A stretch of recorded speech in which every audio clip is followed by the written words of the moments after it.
3, 2, 1.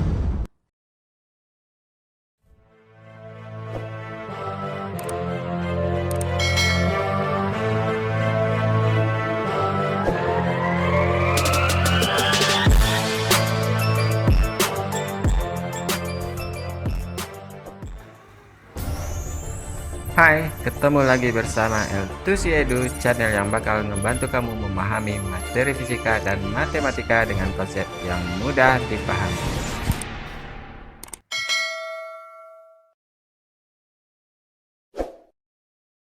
Soal nomor 1. Diketahui segitiga ABC siku-siku di B. Jika cos A sama dengan 3/4, maka nilai kotangen A sama dengan... Oke, sebelum kita jawab soalnya, kita lihat dulu konsep dari perbandingan trigonometri pada segitiga siku-siku. Pertama, kita bikin sebuah segitiga siku-siku. Nah, sin A itu adalah konsepnya depan per miring. Maksudnya, jika misalkan sudut A-nya itu di sini, maka sisi depan si A itu adalah yang itu. Dan sisi miringnya yang ini. Nah, tapi ini tidak selalu menjadi sisi depan. Jadi misalkan nanti sudutnya yang di situ, maka yang menjadi sisi depan adalah yang itu. Dan yang ini tetap sisi miring. Yang namanya sisi miring itu posisinya adalah di depan sudut siku-siku. Jadi sisi miring bukan sisi yang miring, tetapi sisi yang terletak di depan sudut siku-siku. Jadi dia akan selalu menjadi sisi miring. Tetapi sisi siku-siku yang lain itu dia bisa menjadi sisi depan dan dia bisa saja menjadi sisi samping tergantung posisi sudut yang ditanya. Nah, kalau misalkan sekarang kita misalkan A-nya di sini, maka yang ini adalah sisi depan dan yang itu adalah sisi samping. Oke? Lanjut. Konsep dari kosinus itu adalah samping per miring. Jadi tadi di sini A-nya, sudut A-nya, maka sampingnya itu adalah yang itu dan sisi miringnya adalah yang ini. Lanjut, tangen A itu adalah depan per samping. Nah, tetapi pada kasus-kasus tertentu, kita juga akan menggunakan tangen A itu adalah sin A per cos A. Oke ya. Nah, ada lagi yang disebut dengan kosekan A. Kosekan itu adalah kebalikan dari sin A. Maka, karena tadi sin itu adalah depan per miring, maka kosek itu adalah miring per depan. Tapi, yang ini tidak perlu kamu hafalin. Kamu cukup hafalin yang 3 ini atau 4 deh sama yang ini. Terus yang kosekan itu konsep ininya aja yang harus diingat. Lanjut, kita punya sekan. Sekan itu adalah kebalikan dari cos. Kalau dari cos itu adalah samping per miring, maka sekan itu adalah miring per samping. Lalu, bagaimana dengan kotangen? Nah, kotangen adalah kebalikan dari tangen. Kalau dari tangen itu adalah depan per samping, maka kotangen adalah samping per depan. Atau kotangen juga boleh kita cari dari cos per sin. Oke ya. Sekarang kita bahas soalnya. Kita hapus dulu. Oke. Katanya, diketahui segitiga ABC siku-siku di B. Berarti di sudut siku-sikunya itu adalah titik B. Dan yang A dan C-nya terserah kita mau taruh di mana. Oke. Nah, jika cos A sama dengan 3/4, maka ditanya nilai kotangen A. Sudut A ada di situ. Ya. Nah, cos A itu tadi adalah samping per miring, maka sisi sampingnya adalah 3, karena ini samping. Terus miringnya adalah 4. Oke, begitu ya. Cos A kita bisa tuliskan cos A sama dengan samping per miring, sampingnya 3 dan miringnya 4. Dengan menggunakan teorema Pitagoras, maka kita dapatkan bahwa BC kuadrat itu adalah AC kuadrat dikurang AB kuadrat. Kita tinggal masukin nilainya. BC kuadrat sama dengan 7 dan BC sama dengan akar 7. Lalu kita bisa jawab kotangent A. Kotangent itu tadi adalah kebalikan dari tangen. Kalau tangen tadi depan per samping, maka kotangent adalah samping per depan. Tinggal kita isikan sampingnya 3 dan depannya adalah akar 7 yang udah dapat di sini tadi. Tapi bentuk seperti ini belum selesai ya. Jika ada tanda akar, bilangan akar di bawah pecahan itu belum selesai. Kita harus rasionalkan. Nah, mungkin dari kamu masih ada yang belum bisa paham mengenai bagaimana caranya merasionalkan atau udah lupa ya. Kita ingatin lagi nih. Jadi, kalau kita punya bilangan 3 per akar 7, maka kita merasionalkannya dengan mengalihkannya dengan akar 7 per akar 7. Jadi, dengan bilangan yang sama di sini. Kalau di sininya adalah akar 5, maka kita kalikan dengan akar 5 per akar 5. Begitu. Oke. Kita kalikan 3 kali akar 7 adalah 3 akar 7. Akar 7 kali akar 7 sama dengan 7. Jadi kalau kita mengalihkan akar yang bilangan di bawah akarnya ini sama, itu boleh dianggap hilangin aja tanda akarnya. Ini hilangin aja tanda akarnya. Habis. Gitu. Akar 5 kali akar 5, 5. Akar 3 kali akar 3, 3. Oke. Maka ketangannya adalah 3 per 7 akar 7. Gimana? Semoga bisa dipahami ya. Silakan lanjut ke soal berikutnya.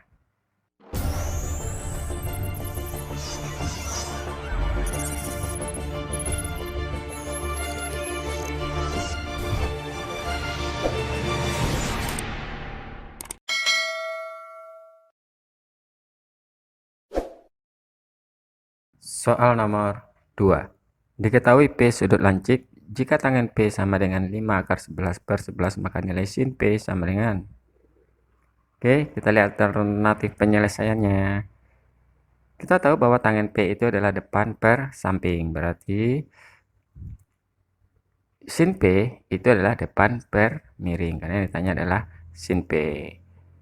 Oke, arti kita bikin dulu segitiga siku-sikunya ya, buat membantu kita. Kita taruh aja P-nya di situ, maka tangen P adalah depan per samping. Di depan sudut P itu adalah depan 5 akar 11 dan di sampingnya adalah 11. Oke, dengan menggunakan Pythagoras, maka kita membutuhkan nilai sisi miring. Karena kita untuk mencari sin P, kita butuh sisi miring. Maka miring kuadrat kita sebut aja sisi miring ya. Tapi kalau misalkan mau bikin di sini R juga boleh, di sini Q misalkan gitu ya. Maka di sini jadinya apa?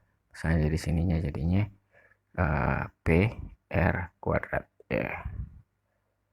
Nah, PR kuadrat gitu. Sudah, sekarang kita sebut aja sisi miring. Miring kuadrat sama dengan berarti 5 akar 11 dikuadratkan ditambah 11 kuadrat. Nah, di sini mungkin masih ada dari adik-adik yang belum bisa atau belum lancar untuk mengkuadratkan bentuk seperti ini. Pertama, ingat bahwa 5 akar 11 itu artinya adalah 5 dikali akar 11. Jadi ketika kita mengkuadratkannya, itu kedua-duanya kita kuadratkan. Pertama 5 kita kuadratkan dulu menjadi 25 dikali akar 11 dikuadratkan. Bilangan akar kalau dikuadratkan itu anggap saja sama aja kita hilangkan tanda akarnya, jadi ini habis. Jadi 11 akar 11 kuadrat itu hasilnya adalah 11 ditambah dengan 11 kuadrat itu adalah 121. Kita selesaikan perkaliannya dan penjumlahannya, maka dapatlah sisi miring kuadrat sama dengan 396. Ini hasilnya masih dalam bentuk kuadrat, maka sisi miringnya adalah akar 396. Nah, akar 396 itu tidak ada hasilnya yang bilangan bulatnya, artinya nggak ada bilangan bulat yang dikuadratin hasilnya 396. Berarti ini harus kita sederhanakan. Oke, sekarang kita mau cek sedikit gimana cara menyederhanakannya. Barangkali masih ada adik-adik yang masih belum bisa menyederhanakannya. Oke. Jadi pertama, yang bilangan di bawah akar ini 396 ini kita bikin sebuah faktor perkaliannya, yang mana salah satu dari faktornya itu adalah bilangan yang bisa ditarik akarnya, atau kita sebut saja bilang kuadrat. Bilang kuadrat itu gini, maksudnya misalkan gini, 2 kuadrat itu berapa? 4. Nah, 4 itu kita sebut aja bilang kuadrat gitu. 3 kuadrat berapa? 9. Nah, yang 9 kita sebut aja bilang kuadrat. Begitu seterusnya 16, 25, 36 dan seterusnya. Seperti itu. Oke. Nah, jadi 36 itu bila akarnya itu berapa? 6. Jadi 6-nya kita taruh keluar, maka dapatlah akar 396 itu adalah 6 akar 11. Maka sisi miringnya adalah 6 akar 11. Kita lanjut, maka kita sudah bisa mencari sin P. Depannya tadi adalah 5 akar 11 yang ini. Maka di sini bisa kita coret. Habis ya akar 11-nya, tinggal 5/6. Seperti itu. Bisa dipahami ya. Silakan lanjut ke soal berikutnya.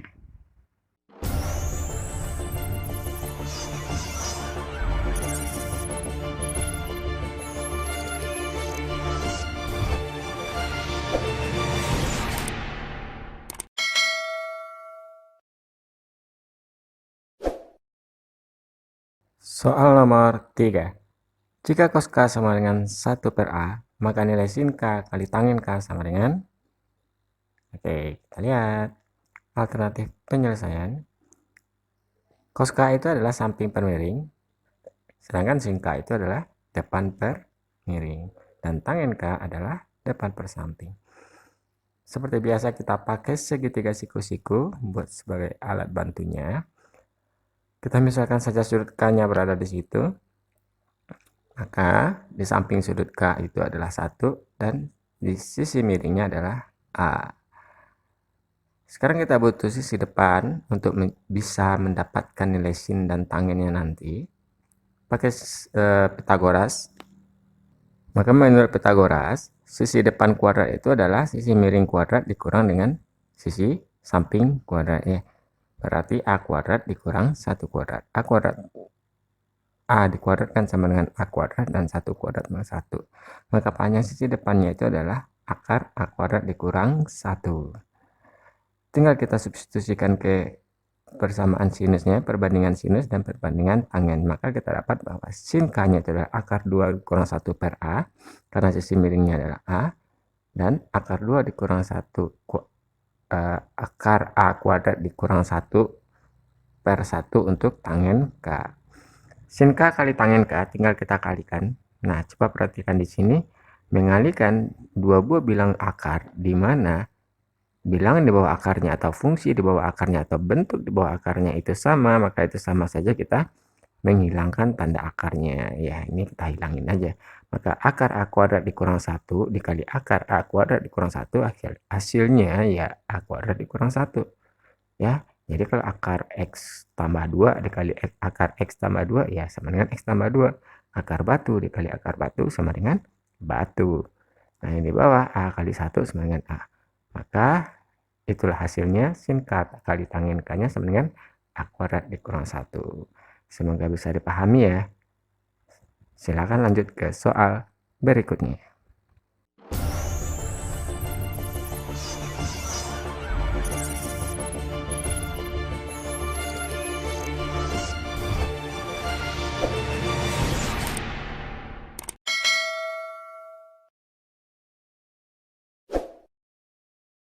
Soal nomor 4.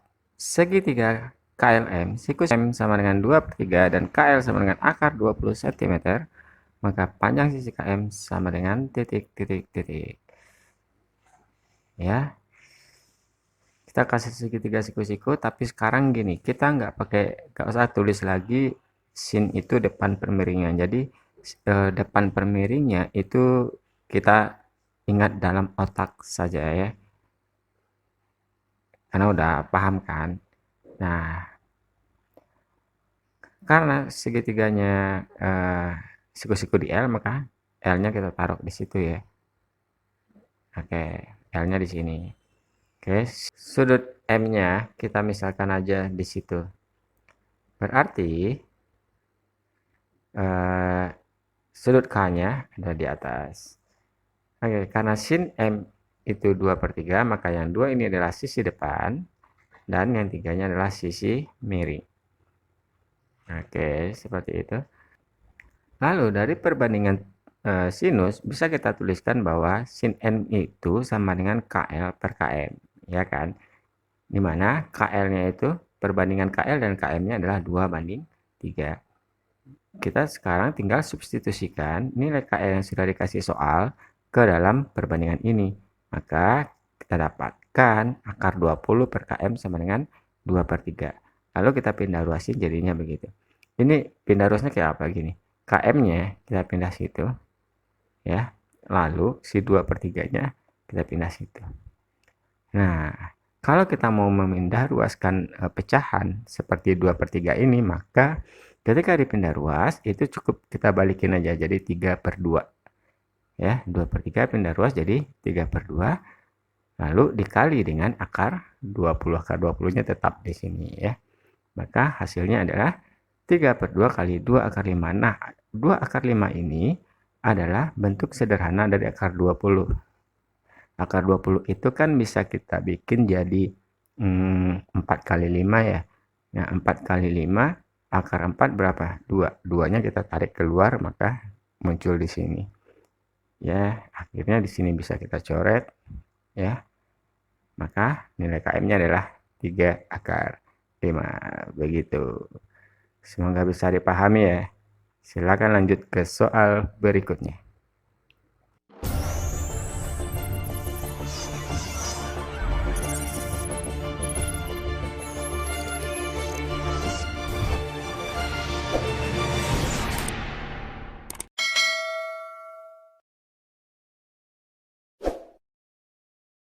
Soal nomor 5. Jika tangen X sama dengan negatif 2/3, maka nilai dari 5 sin X tambah 6 cos X bagi 2 cos X dikurang 3 sin X adalah, ini baru seru kan soalnya, ada negatifnya juga. Nah, ini sebetulnya bisa kita selesaikan dengan cara seperti biasa yang tadi sebelumnya ya. Dimana sin kita cari nilai samping per miring, depan per miringnya, dan cos kita cari nilai samping per miringnya. Tapi terkadang bahkan keseringan di trigonometri itu kita dituntut untuk berpikirnya lebih tinggi. Nah, sekarang kita coba alternatif cara penyelesaian yang beda ya. Oke, kita lihat aja dulu ya. Begini. Tadi kita udah tahu bahwa tangen X itu kan depan per samping, atau tangen X itu atau tangen A itu juga bisa kita cari dari sin per cos. Sekarang kita boleh curiga dikit nih. Ini ngapain nih soal kasih tangen X terus ditanyain sin cos cos sin. Nggak ada yang lain. Nah, kita bisa coba seperti ini. Gimana caranya agar kita bisa munculin tangen dari soal ini? Nah, misalkan ini sin. Sin kalau mau kita jadiin tangen gimana? Ya tinggal dibagi dengan cos kan. Nah, kalau kita mau bagi sinnya dengan cos, maka semuanya kita kasih bagi dengan cos. Cosnya kita kasih bagi cos. Cos yang ini juga, yang ini juga. Maka jadinya seperti apa? Seperti itu.